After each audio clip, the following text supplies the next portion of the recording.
जो अध्याय है RSAT का, जो अध्याय चैप्टर 8 है, अध्याय 8 है जिसका नाम है माइक्रोसॉफ्ट वर्ड। सबसे ज़्यादा खास और इम्पोर्टेंट चैप्टर है ये RSAT के सिलेबस का, क्योंकि अगर कोई बच्चा प्रैक्टिकल सीखना स्टार्ट करेगा तो सबसे फर्स्ट जो सॉफ्टवेयर होता है वो आपका MS वर्ड ही होता है। सबसे पहले मैं आप लोगों को बता दूं MS वर्ड होता क्या है, इसको आप ध्यान से सुन लो। माइक्रोसॉफ्ट कॉरपोरेशन जो अमेरिका की एक ऑर्गेनाइजेशन है जो सॉफ्टवेयर डेवलप करती है, उसी के द्वारा बनाया गया ये एक माइक्रोसॉफ्ट ऑफिस पैकेज का एक सॉफ्टवेयर है जिसका नाम है MS word. MS Microsoft corporation का जो ऑनर है उसका नाम है बिल गेट्स। इस एप्लीकेशन का जो पर्पस है वो क्या है, डॉक्यूमेंट क्रिएट करना। अगर आप MS वर्ड को इस्तेमाल कर रहे हो तो आपके दिमाग में सिर्फ और सिर्फ एक ही मकसद आता है, वो ये है कि आप इससे क्या करोगे, डॉक्यूमेंट को बनाओगे। अब डॉक्यूमेंट क्या होते हैं, आपका रेज्यूमे, CV, बायोडेटा, ठीक है, हिंदी टाइपिंग, इंग्लिश टाइपिंग का डॉक्यूमेंट, क्वेश्चन पेपर, किसी भी टाइप का आप गवर्नमेंट रजिस्ट्रेशन फॉर्म्स जितने भी होते हैं, चाहे जाति प्रमाण पत्र का हो, मूल निवास प्रमाण पत्र का हो, किसी भी टाइप का आप रजिस्ट्रेशन फॉर्म जो होता है वो सब के सब इसी में बनाए जाते हैं, ठीक है। तो ये पर्पस है इस चैप्टर का, इस सॉफ्टवेयर का। अब हम इसमें पढ़ना स्टार्ट करते हैं। ये आपके सामने माइक्रोसॉफ्ट MS वर्ड की एप्लीकेशन विंडो डिस्प्ले कर रखी है, तो आप इस विंडो को अच्छे से देख लें। इसको स्टार्ट करने का क्या प्रोसीजर है मैं आप लोगों को लाइव बता देता हूँ। विंडो के साथ में R दबाना और आपको टाइप करना है WINWORD, विन वर्ड। ये उस ऐप की EXE फाइल है। क्या है, EXE फाइल। ये EXE फाइल जैसे आप रन में प्रेस करेंगे और ओपन करेंगे तो आपका MS वर्ड खुल जाएगा। ये आपका MS वर्ड खुल रहा है। जैसे आप MS वर्ड खोलोगे तो सामने जो विंडो नज़र आती है इसे हमको एप्लीकेशन विंडो बोलते हैं। इसमें से जो आने वाला क्वेश्चन है वो विनवर्ड क्वेश्चन। क्या आएगा कि MS वर्ड का EXE फाइल नाम बताओ, तो आपको ध्यान रखना है विनवर्ड, ठीक है। इसको मैं मिनिमाइज़ करता हूँ। इस विंडो में इसके पार्ट दे रखे हैं, मैंने एक वीडियो और बना रखा है जिसमें कंप्लीट डिटेल इसके बारे में दे रखी है, वो भी अवेलेबल है, आप देख लेना। तो इसमें ये टाइटल बार होता है, ये ऑफिस बटन है, ये आपका स्क्रॉल बार है, नीचे स्टेटस बार है, ये रूलर है, ये वाइट वाला डॉक्यूमेंट विंडो है, ये जो ब्लिंक कर रही है ब्लैक कलर की लाइन इसे कर्सर कहते हैं। टाइटल बार पर जो नाम लिखा हुआ वो डॉक्यूमेंट 1 है। क्वेश्चन आएगा कि अपने MS वर्ड के फाइल का डिफ़ॉल्ट नेम क्या होता है, तो क्या बोलोगे, डॉक्यूमेंट 1। उसके बाद में MS वर्ड के लेफ्ट साइड में ये जो टूल बार दे रखी है इसका क्या नाम है, क्विक एक्सेस टूल बार, और उसी के पास में ऑफिस बटन है, और ये होम, इंसर्ट, पेज लेआउट, ये सब के सब क्या है, मेन्यूज़ है। ये सब क्या है, मेन्यू। और जैसे ही आप होम और इंसर्ट पे क्लिक करते हो तो आपको ये रिबन खुला हुआ दिखता है, ये रिबन्स कहलाता है। तो इसका भी क्वेश्चन बन जाता है कि होम मेनू के अंदर ग्रुप्स बने हुए हैं, ग्रुप ऑफ टूल बने हुए हैं, इसे क्या बोलेंगे, तो इसको रिबन कहेंगे। रिबन के जस्ट नीचे रूलर दिख रहा है, और ये जो कर्सर ब्लिंक कर रहा है ये कर्सर, इसके ऊपर जो स्पेस है इसे हम मार्जिन कहेंगे। मार्जिन 4 होते हैं, टॉप, लेफ्ट, राइट और बॉटम, ठीक। तो ये आपका MS वर्ड का एप्लीकेशन विंडो था। हम आगे बढ़ते हैं। इसमें स्टार्ट करना बता दिया, क्विक एक्सेस टूल बार बता दिया मैंने, रिबन बता दिया, टैब्स वही मेन्यूज़ है। इसमें यहाँ तक और कुछ नहीं दिख रहा मुझे। फिर आता है इसकी शॉर्टकट की। तो मैंने एक वीडियो और बना रखा है जिसमें सारी शॉर्टकट की है, A से लेकर के Z तक आपको सारी की सारी शॉर्टकट की याद होनी चाहिए। शॉर्टकट की होती क्या है, एक डेमो बता दूँ। जैसे मैंने यहाँ पे कोई पैराग्राफ लिख रखा है, ये मैंने पैराग्राफ लिख रखा है। इस पैराग्राफ को आप सपोज सेलेक्ट करना चाहते हो बिना माउस के, तो हम Ctrl A दबाएंगे, तो Ctrl A एक शॉर्टकट की हुई सेलेक्ट ऑल करने की। Ctrl B दबाएंगे तो जो सेलेक्ट हुआ था उसी को इसने बोल्ड कर दिया। Ctrl C दबाएंगे तो जो सेलेक्ट करा था वो कॉपी हो गया है, और Ctrl V से उसको वापस पेस्ट कर देंगे। तो जो हम फास्ट ट्रैक पर जो काम कर रहे हैं यूजिंग शॉर्टकट की, उसकी मैं बात कर रहा हूँ। तो A से लेकर के Z तक की शॉर्टकट की मैंने वीडियो में बना रखी है, आप उसको देख करके सारी शॉर्टकट की समझ सकते हैं। तो यहाँ पे कुछ दे रखा है, जैसे सेव का Ctrl S होता है, अंडू का Ctrl Z और रीडू का Ctrl Y। ये सब चीज़ें मैंने डिटेल में बता रखी है। इसमें से रिलेटेड जो क्वेश्चन बनेंगे वो इसके शॉर्टकट की के बन सकते हैं। डॉक्यूमेंट को सेव करने की शॉर्टकट की फेमस है Ctrl S, हर किसी को याद होनी चाहिए, आती ही है एग्ज़ाम के अंदर। एक होता है सेवेज। सेव और सेवेज में भी फ़र्क का क्वेश्चन आ जाता है।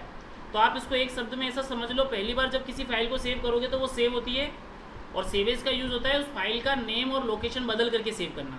बस सेवेज हम किस लिए करते हैं? नाम और लोकेशन बदलने के लिए। बाकी हम जो सेव करते हैं वो सेव नॉर्मली होती है।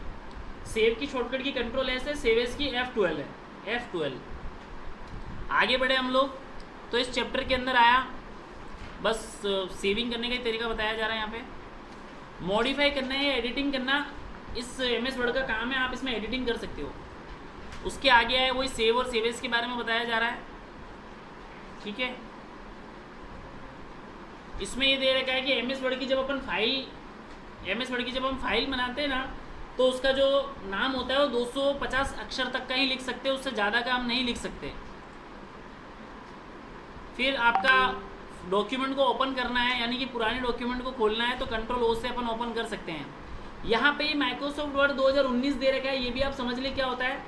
माइक्रोसॉफ्ट के अब तक के बहुत सारे वर्जन आ चुके हैं, जैसे 2003 MS वर्ड 2003, MS ऑफिस 2003, 2007, 2010, 2013, 2016, 2019, 2021, ऐसे अलग अलग वर्जन आ चुके हैं। तो आपको ध्यान रखना है, इन्हीं वर्जन के सीक्वेंस को ध्यान रखना है। उसके बाद में ये आपका टूल आता है जिसको हम वर्ड आर्ट कह सकते हैं, वर्ड आर्ट टूल है ये। फिर फॉर्मेटिंग अप्लाई करना और इंडेंटेशन वगैरह अप्लाई करना इसमें समझाया जा रहा है।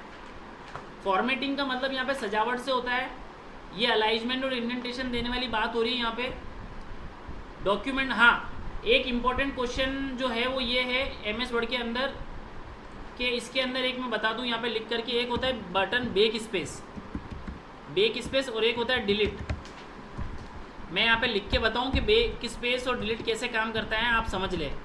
ये मैं वेलकम के E के पास में खड़ा हुआ हूँ, अगर मैं बैक स्पेस दबाऊंगा तो E डिलीट हो रहा है, M डिलीट हो रहा है, यानी कि मैं राइट में खड़ा हूँ, लेफ्ट की तरफ बढ़ रहा हूँ। बैक स्पेस क्या काम कर रहा है? राइट टू लेफ्ट चलता है। और अगर मैं यहाँ खड़ा हूँ और मैं डिलीट दबाऊंगा तो डिलीट लेफ्ट टू राइट चलता है। ये ध्यान देना, इसका एक क्वेश्चन आएगा, बैक स्पेस और डिलीट। तो बैक स्पेस तो क्या कर रहा है? राइट टू लेफ्ट, और ये left to right. Delete left to right चलता है, backspace right to left चलता है। इसको हिंदी में आएगा, वहाँ पे लिखा हुआ तो दाएं से बायां, बायां से दायां, राइट को दायां बोलते हैं और लेफ्ट को बायां बोलते हैं, ठीक है। फिर फॉर्मेटिंग से रिलेटेड बातें यहाँ पे बताई, क्लियर फॉर्मेटिंग वगैरह टूल है इसके अंदर। हाँ, एक इसमें इम्पोर्टेंट जो आता है लगता है वो है क्लिप बोर्ड। क्लिप बोर्ड क्या होता है इसको भी आप समझ ले, BOARD। क्लिप बोर्ड क्या होता है? हम जब MS वर्ड के अंदर कट या कॉपी करते हैं, जैसे मैंने ये कुछ शब्द लिखा, इसको मैंने यहाँ से क्या कर दिया? कॉपी किया। जैसे आपने कॉपी किया तो आपका कंप्यूटर इसको याद कर रख रहा है, तो कंप्यूटर का वह हिस्सा जो कॉपी की गई चीज़ों को याद रखता है वो क्लिपबोर्ड होता है, ठीक है। या कट किया गया, कट और कॉपी जब भी अपन करेंगे तो उसको जो याद करेगा वो आपका क्लिपबोर्ड होता है। इस पर भी क्वेश्चन बन सकता है, तो आपको ध्यान देना है। उसके बाद में क्लिपबोर्ड के आगे इसमें आता है, हाँ, कट कॉपी फॉर्मेट पेंटर।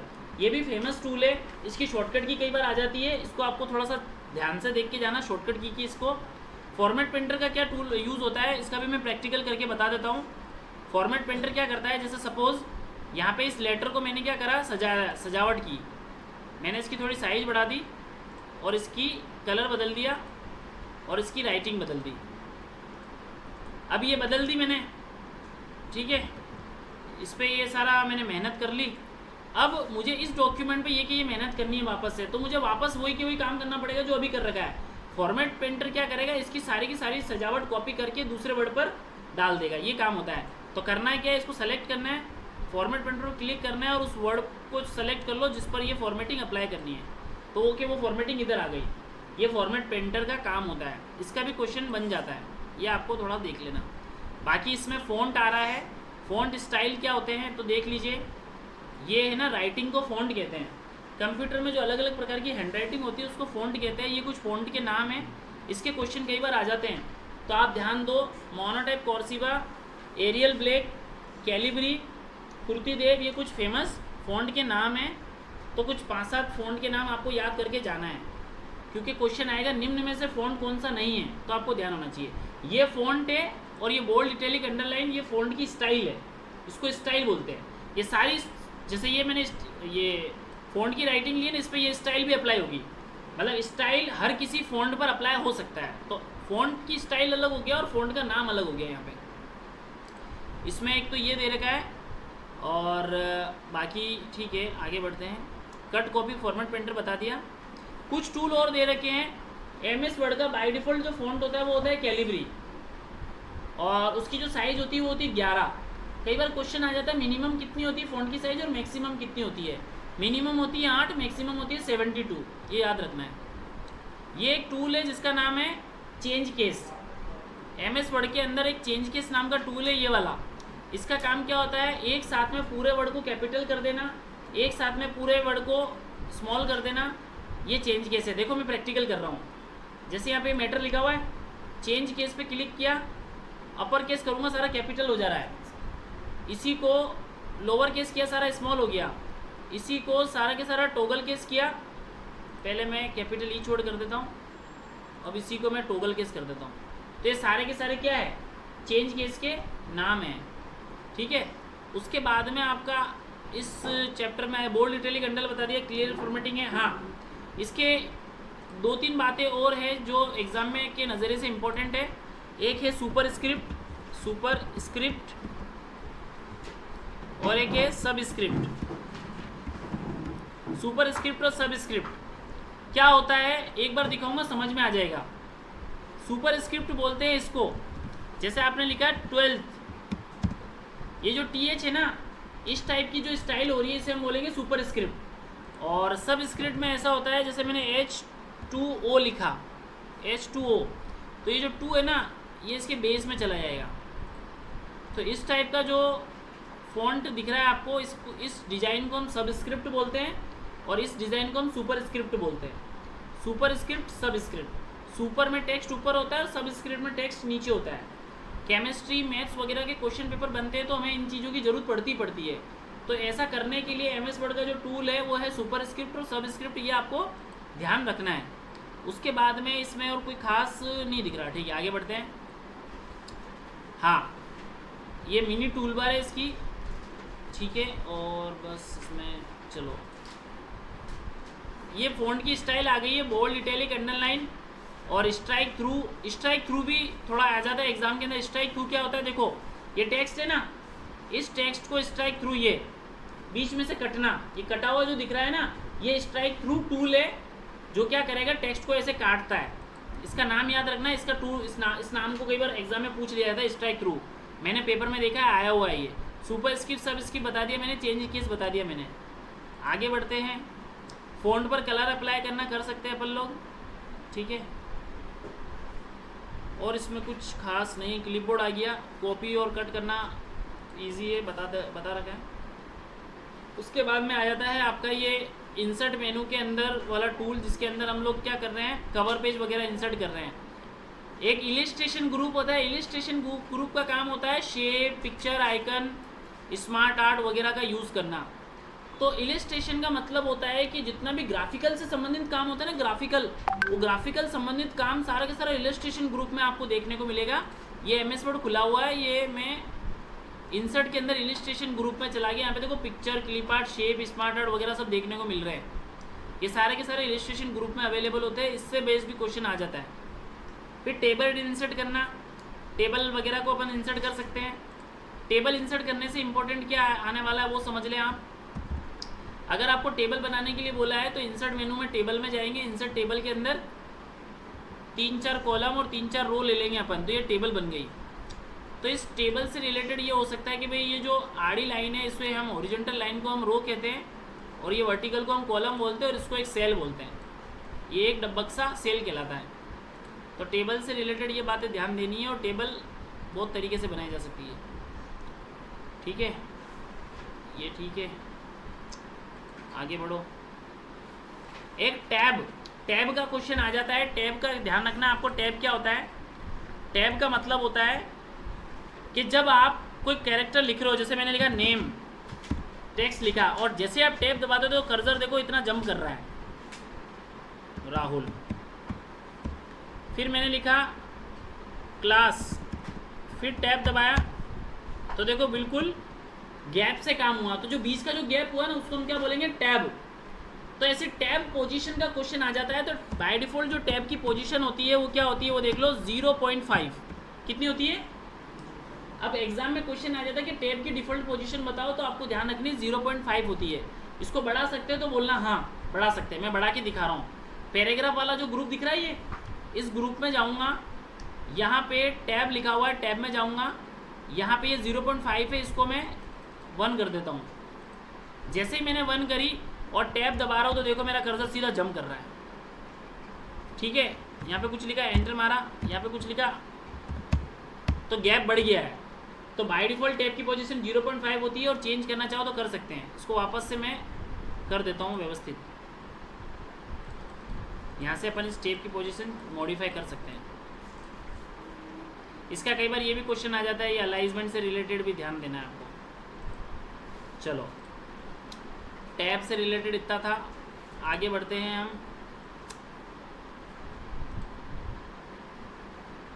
उसके बाद में यहाँ पर ठीक है, और कोई खास नहीं दिख रहा। शेप वगैरह आपको सबको पता है, एमएस वर्ड में अवेलेबल, आप इंसर्ट कर सकते हैं। 3D मॉडल्स भी बना सकते हैं हम लोग, स्क्रीनशॉट भी ले सकते हैं, स्क्रीनशॉट को आप मॉडिफाई कर सकते हैं। स्मार्ट आर्ट को इंसर्ट करना, स्मार्ट आर्ट का यूज़ ये होता है, कई बार हम लोगों को प्रोजेक्ट बनाने और रहते हैं, तो स्मार्ट आर्ट टूल आपका एमएस वर्ड में अवेलेबल है, जो कई रेडीमेड हमारे को आर्ट्स प्रोवाइड कराता है, ठीक है। उसके बाद में आता है, ये स्मार्ट आर्ट का ही चल रहा है। हाँ, फिर यहाँ पे एक आ जाता है wrap text, WRAP, wrap text. Wrap text का क्या यूज़ होता है उसको आप समझ लें। रैप टेक्स्ट क्या करता है, जैसे सपोज मैं यहाँ खड़ा हूँ, मुझे कोई इमेज इंसर्ट करनी है, तो मैं एक इमेज इंसर्ट करके बता देता हूँ तुम लोगों को। मैंने क्या करा, यहाँ से कोई इमेज इंसर्ट कर ली, जैसे ये इमेज इंसर्ट कर ली। अब इस इमेज को छोटा कर लेता हूँ, ये एक इमेज इंसर्ट करी। अब रैप टेक्स्ट कैसा फीचर है समझो, बीच में इमेज है, ऊपर नीचे टेक्स्ट है। बुक्स में हमने देखा होगा बीच में एक इमेज और सराउंडिंग में टेक्स्ट लिखा हुआ आता है, तो वो काम आपका रैप टेक्स्ट से होता है। इस वाले से मैंने इमेज ले ली, अब जैसे ही मैं इसको स्क्वायर करूँगा तो देखो ऑटोमेटिक एडजस्ट कर रहा है। जैसे ही मैं इसको टाइट करूँगा, टाइट में ऐसा हो गया। जैसे मैं बिहाइंड द टेक्स्ट करूँगा तो टेक्स्ट इसके ऊपर चले गए, इमेज पीछे चलेगी। इन फ्रंट ऑफ टेक्स्ट, तो इमेज ऊपर आ गई, टेक्स्ट पीछे चला गया।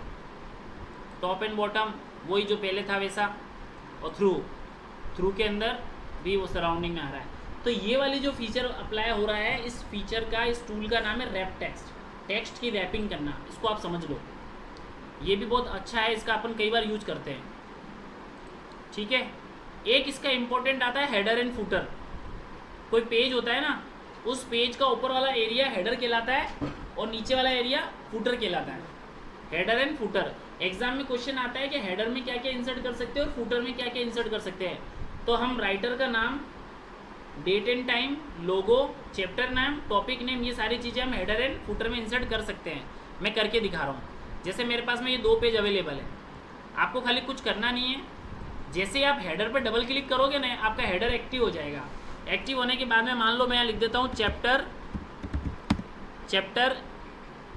8 MS वर्ड। जैसे मैं लिख करके छोड़ूंगा, इसकी साइज भी बढ़ा देता हूँ। जैसे मैं लिख करके छोड़ूंगा तो देखो हर पेज के टॉप में मुझे हेडर दिख रहा है, तो ये हेडर कहलाता है।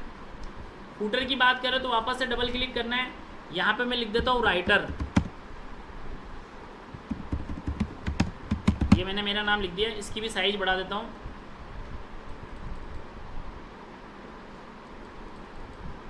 इसकी भी जैसे मैं साइज बढ़ाऊंगा ना, तो ये भी मुझे देखो डॉक्यूमेंट के बॉटम में दिख रहा है। तो जो नीचे होता है उसको फुटर बोलते हैं, जो ऊपर होता है वो राइटर, उसको हेडर बोलते हैं। जितने भी डॉक्यूमेंट इंसर्ट करता जाऊंगा ना, सब में हेडर और फुटर मुझे दिखेगा। तो ऊपर वाले को हेडर बोलेंगे, नीचे वाले को फुटर। इसका क्वेश्चन आ जाता है कि इसका यूज़ क्या है, तो डॉक्यूमेंट को अट्रैक्टिव बनाता है, आकर्षित बनाने के काम में आता है। और काफ़ी एडवांस काम दे रहा है कि हमारा एक वाटरमार्क लग रहा है, टैग लग रहा है डॉक्यूमेंट के अंदर कि ये डॉक्यूमेंट हमारे द्वारा बनाए गए हैं। तो ये हेडर फुटर का यूज़ है, ये इम्पोर्टेंट है इसके अंदर ये। और पेज नंबर वगैरह भी हम लगा सकते हैं। अगला इसका टॉपिक है बुकमार्क और हाइपरलिंक। बुकमार्क समझ लीजिए क्या होता है, बहुत इजी है। अगर आप वेबसाइट पे विजिट करते हैं और वो वेबसाइट से विजिट करते करते किसी ऐसे पेज पे पहुंच जाते हैं जो आपकी काम की होती है, लेकिन अपन ये सोचे कि मैं कहाँ से आया मुझे खुद को नहीं पता है, तो वहाँ पे एक स्टार होता है, स्टार का आइकन होता है जैसे ये वाला, ये बुकमार्क करने के काम में आ रहा है। इससे मैं अगर बुकमार्क कर दूंगा ना तो मैं वापस से अगले दिन जब जाऊँगा तो स्टार करी हुई चीज़ों को खोलूँगा ना तो वो मुझे वहाँ पर सेव मिलेगी, यानी ये फेवरेट। फ़ोन के अंदर भी कॉन्टैक्ट लिस्ट में हम लोग कॉन्टैक्ट को फेवरेट करते हैं ना, स्टार करते हैं या फेवरेट करते हैं, ये उसके काम में आ रहा है। ठीक है, तो ये भी एक आपका टूल है बुकमार्क। उसके बाद में हाइपर लिंक आता है। हाइपर लिंक भी ईजी है। हाइपर लिंक क्या करता है, एक फाइल को दूसरे फाइल से कनेक्ट करने का काम करता है। एक आता है क्रॉस रेफरेंस। क्रॉस रेफरेंस भी मैंने आपको सिखाया। कई बार बुक के अंदर चैप्टर होता है और यूँ लिखा हुआ है चित्र संख्या 8 पॉइंट ये देखे, तो फिगर लिखा हुआ होता है, वो आपका क्रॉस रेफरेंस है। तीनों के तीनों लिंकिंग से संबंधित वाले टॉपिक है, ये इंपॉर्टेंट है, आपको थोड़ा सा इसको ध्यान रखना है। नेक्स्ट आपके आता है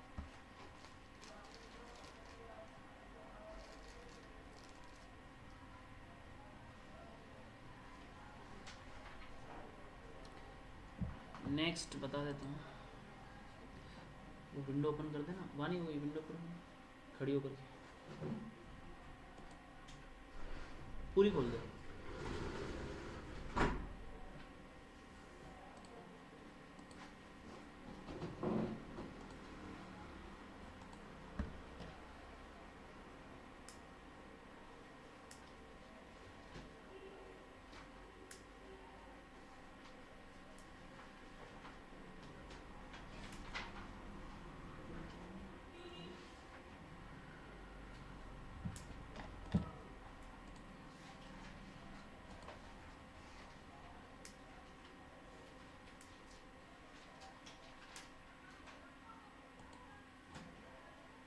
कितना बचा है,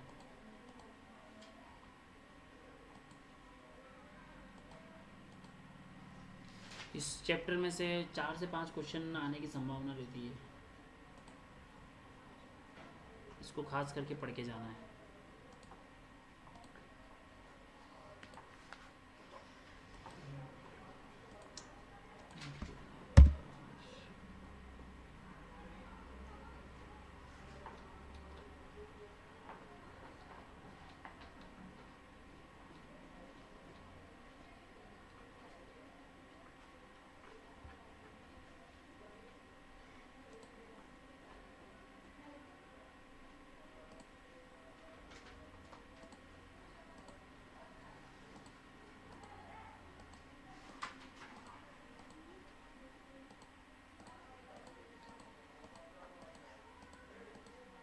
शॉर्टकट की सारी ऐसे लेकर के जेड तक याद कर लेना, मैंने शॉर्टकट की का भी वीडियो बना रखा है।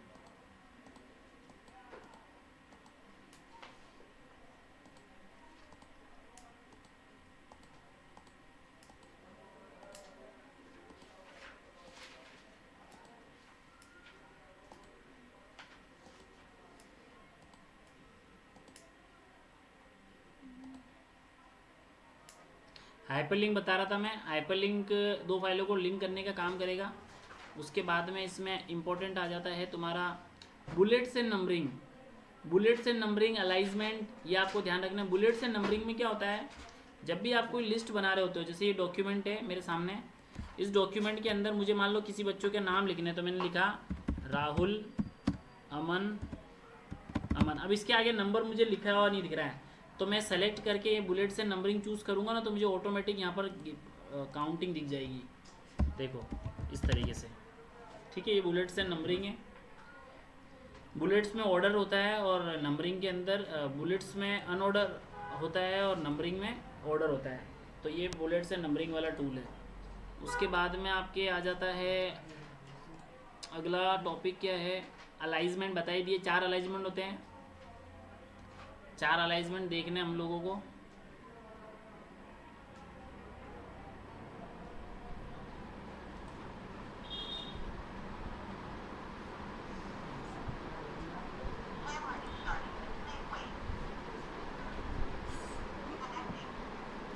ठीक है, बुलेट से नंबरिंग देखना क्या बताया मैंने, ये नेम्स दिख रहे हैं ना, जैसे मुझे कोई नाम लिखना है तो मैंने क्या करा, मुझे 1 लिखना पड़ेगा, फिर कुछ लिखना पड़ेगा, फिर 2 लिखना पड़ेगा, फिर कुछ लिखना पड़ेगा।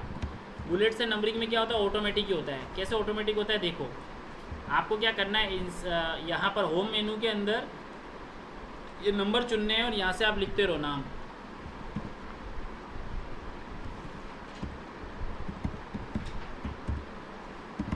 ऐसे ये नंबरिंग है। बुलेट्स के अंदर क्या होता है, अनऑर्डर, कोई ऑर्डर नहीं है, बस आप लिखते जाओ। तो ये बुलेट से नंबरिंग वाला टूल है।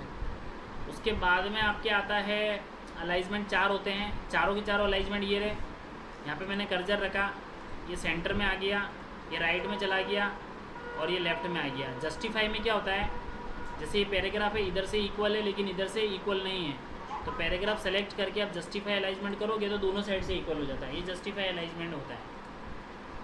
उसके बाद में इसमें जो खास बात पॉइंट क्या है यहाँ पे, ठीक है, ये रूलर बता रहा है, रूलर बता ही चुका हूँ मैं। इसके बाद में आता है तुम्हारे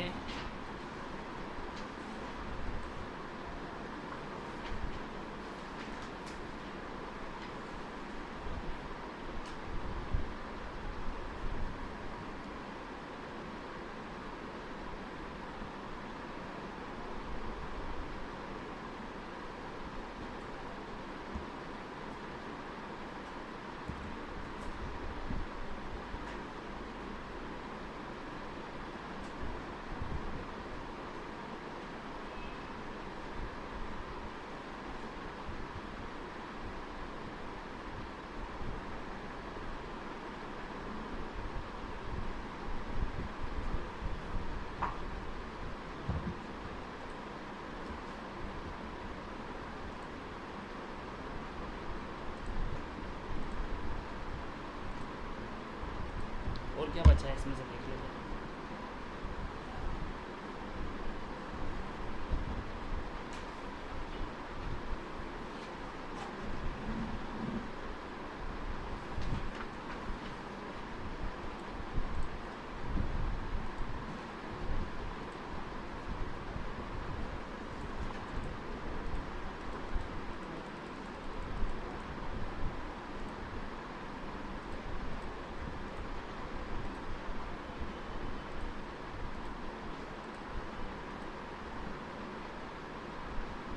ठीक है।